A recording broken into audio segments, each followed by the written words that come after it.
With the final preseason game happening today for me, again, wearing the same clothes for 3 videos in a row. I'm gross. Tomorrow is the cut down day into 53. So I thought to myself, why don't you be a coach, Doug? And man, was it hard.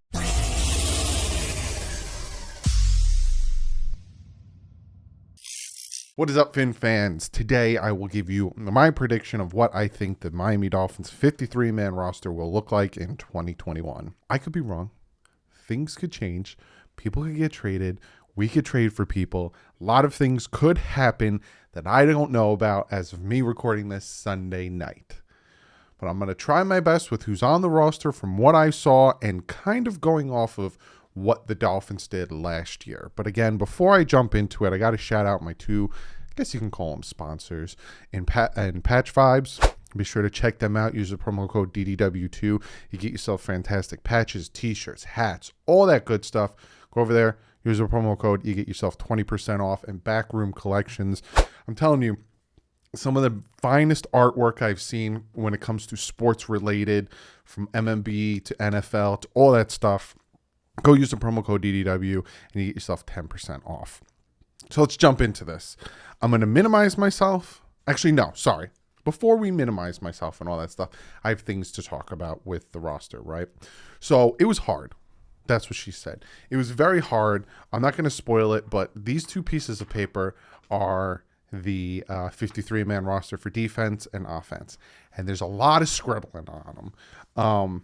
And I was like, all right, I got to like 47, then I got to 40, 50.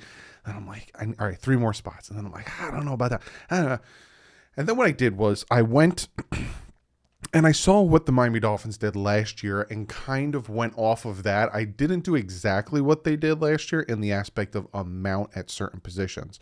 So last year, the Miami Dolphins had 2 quarterbacks, 6 running backs, 6 wide receivers, only 3 tight ends, 9 offensive linemen, 7 defensive linemen, 7 linebackers, 5 corners, 5 5 safeties, and 3 special teamers.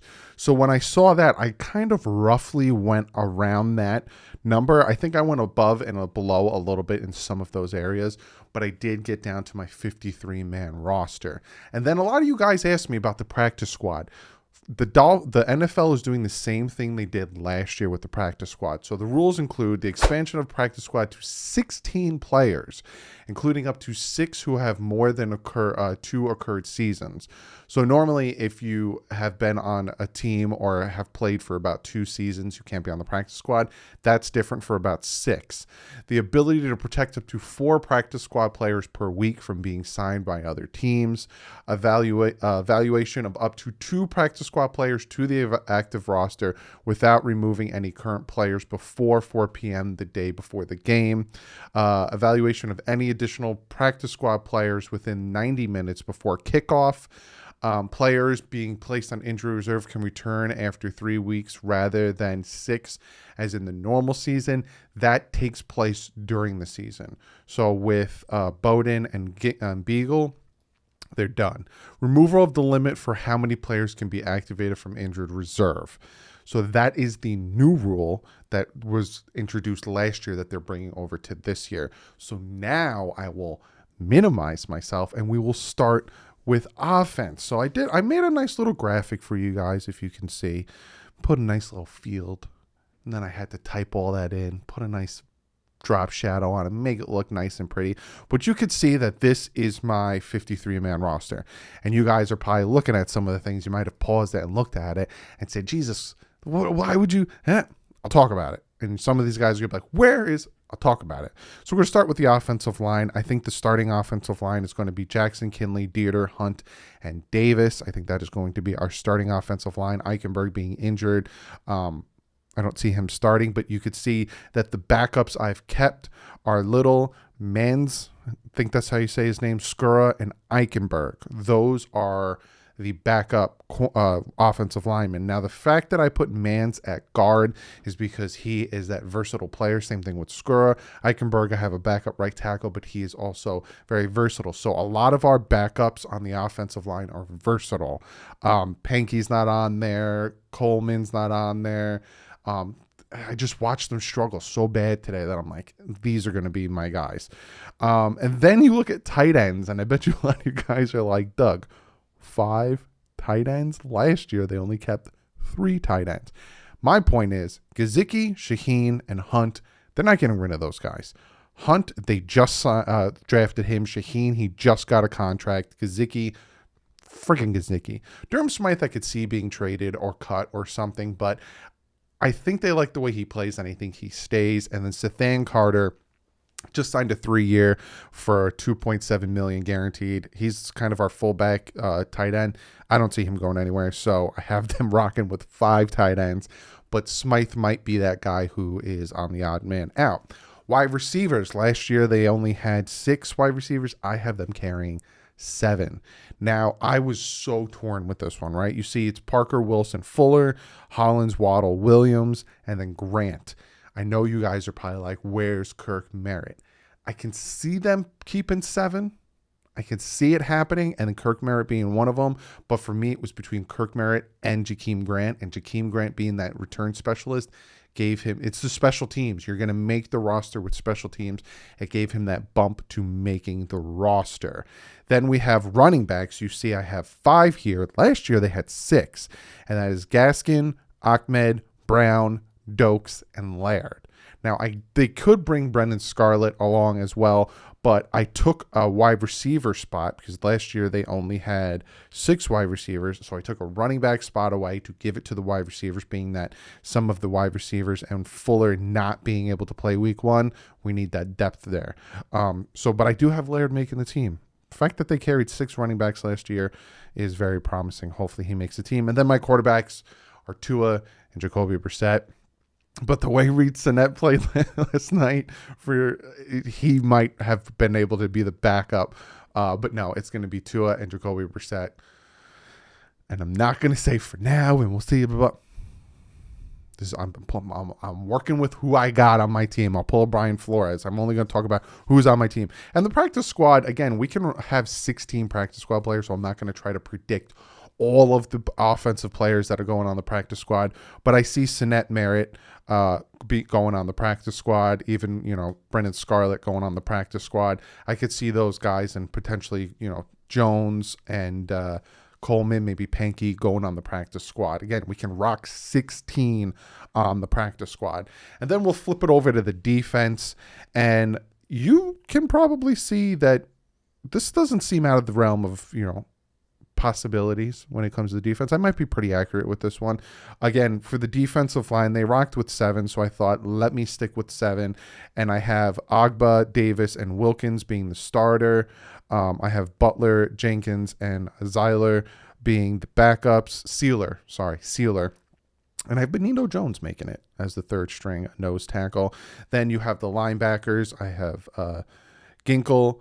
Van Ginkel and Phillips on the outside. Their backups are going to be Scarlett and Duke Riley. And then I have my interior linebackers being McKinney, Baker, their backups being Landon Roberts and Sam Aguavin. See the corners. The Dolphins only brought 5 corners last year, so I thought I'm going to do it to Trill Williams. I could see potentially making it. Jamal Perry, I could see potentially making it. There's a bunch of guys, LeBlanc, as I would like to say, I could see them potentially making it. But Howard, Coleman, Byron are my starting 3 corners, and then Noah and Nick Needham are my backups. And then safety, they had 5 last year. I thought we'll bring the same 5. We got Rowe, McCourty, Jones, Holland, and then Clayton Fedulum. You guys are like, Clayton Fedulum, he's a special teamer. Same thing with Mac Hollins, who was a backup wide receiver. So Clayton Fedulum, yes, is going to be a special teamer.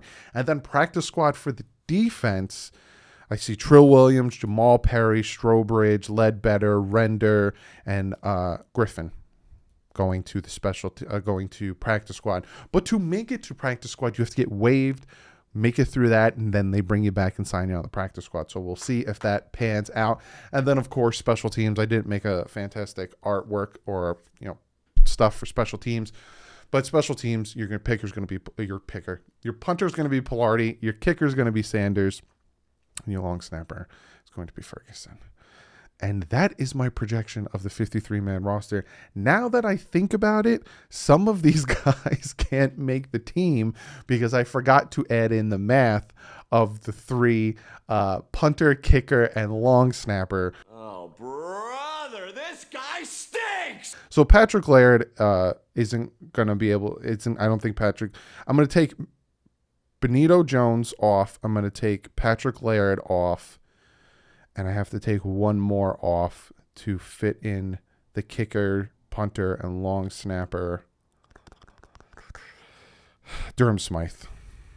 As much as it sucks to say, those are going to be the 3 I'm going to remove. Because I completely forgot about the long snapper, kicker, and punter. So those are the 3. But I think those 3 will be on the practice squad. Those 3 that I removed. Benito Jones, Patrick Laird, and Durham Smythe. I think those guys will be removed. But again... this was so hard. I know I think I predicted my starters very well. It was the depth that I had such a hard time with, like Sathan Carter, right?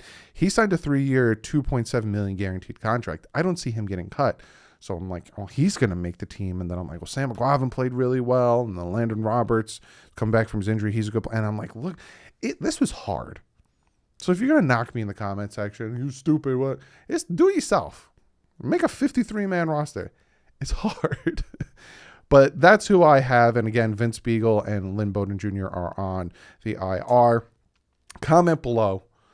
Who did I add that you don't think's going to make it? And who did I not add that you think's going to make it? Again, kind of messed up forgetting about the kicker, punter, and long snapper. So I was sitting here and I was like, oh, I have to add 3 more. Oh, where am I going to add these 3 more? I completely messed it up. But now I fixed it. I fixed it live. You guys get to see it behind the scenes. So be sure to comment below. Let me know what you guys think. And I'm going to get to comment of the day. So this comment comes from Dub Tech. And he says, I asked on the live stream, but the comment got drowned out. So comment of the day. After what you've seen this preseason, what do you think is the realistic season for the Finns? I'm going to go more in depth with this when I do my record prediction on the 6th of September. So the Monday before the start of the season, which is that Thursday, I think the 9th, I am going to go through the schedule with you guys in a video. I'm going to give you guys my record prediction.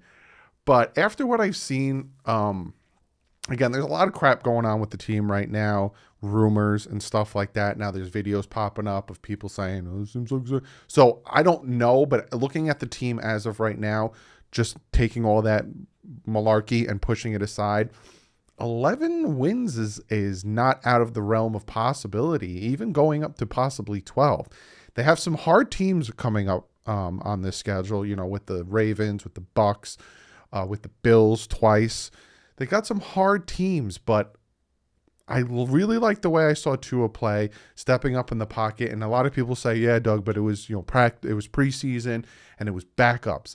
Regardless if it was backups, regardless of who it is, what I liked from him and evading the pressure in the pocket, stepping up, keeping his eyes down, all of the things I liked from him had nothing to do with facing second, first team, third team, fourth team, seventh team, it didn't.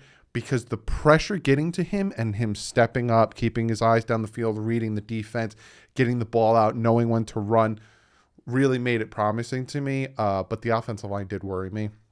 So that's why I'm kind of sticking at 11 games, because I think the offensive line might hurt us in some of those games.